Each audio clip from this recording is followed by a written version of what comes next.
Bonjour à tous et bienvenue dans ce nouveau journal du club, un journal où on va commencer à parler de Selim qui est à l'hôpital à l'heure actuelle suite au match de cet après-midi face à Sainte-Anne. Nos pensées vont bien sûr vers lui, on lui souhaite un bon rétablissement, on n'a encore pas trop de nouvelles, on vous en donnera cette semaine dès qu'on aura des nouvelles. Jean-Pierre, bonjour. Bonsoir. Bonjour, pardon.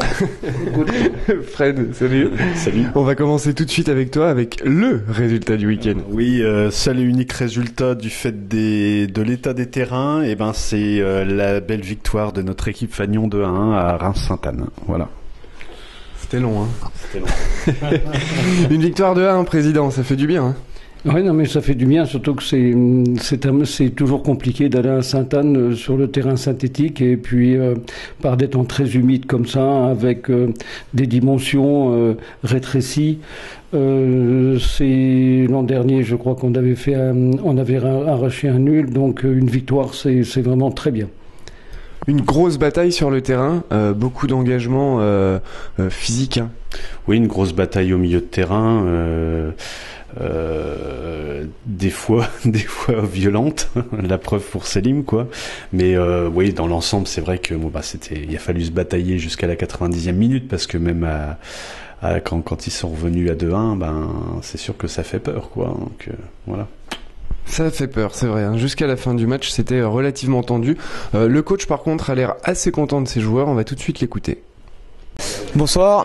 Alors nous avons fait un match vraiment très sérieux où on a eu eu du mal la première mi-temps, surtout les 10 premières minutes parce qu'il nous manquait du rythme par rapport au fait que ça fait 15 jours qu'on n'a pas joué.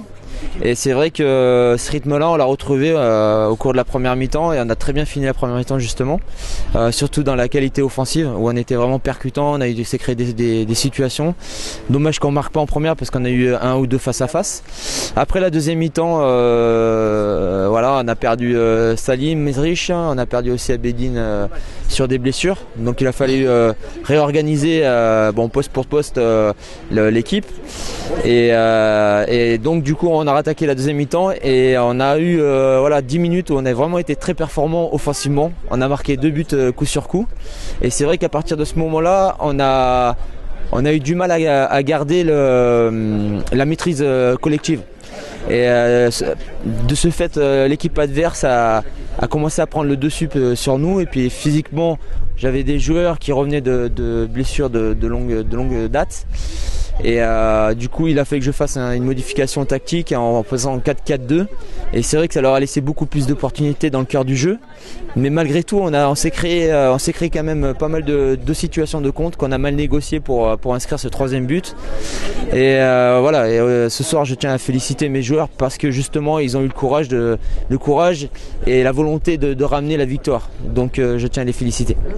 Voilà pour la réaction de Florian Jarja qui est bien content de ses joueurs. Voilà également pour tout ce qui est résumé de match, hein, puisqu'il y en a très peu du coup ce week-end. Cette semaine a eu lieu donc l'Assemblée Générale, hein, on en avait parlé dans le journal du week-end dernier. Donc ça y est, je suis enfin président.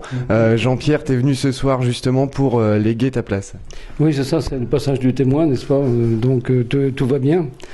Le problème, en fait, c'est qu'il va falloir qu'on fasse un CA rapidement pour élire les vice-présidents et le président. Ben oui, non, mais bien sûr, il n'y a pas de souci. À partir du moment où il y a une candidature, c'est parfait. Et puis, moi, je demande que ça. Par contre, donc avec Morgane, on était en transaction sur donc sa prolongation de contrat. Donc, comme on était d'accord sur le chiffre de base, mais ce qu'il fallait trouver, c'est le coefficient multiplicateur. Voilà. Mais comme le chiffre de base c'est 0, le coefficient multiplicateur, on va le trouver sans aucun problème, n'est-ce pas, Morgane? Sachant que, en fait. Je vais rappeler un peu les fondamentaux quand même, comme vous êtes des bénévoles, vous êtes du CA, et un bénévole, il est là pour servir et pas pour se servir. Donc voilà, on est parfaitement... La voiture de déplacement. Absolument.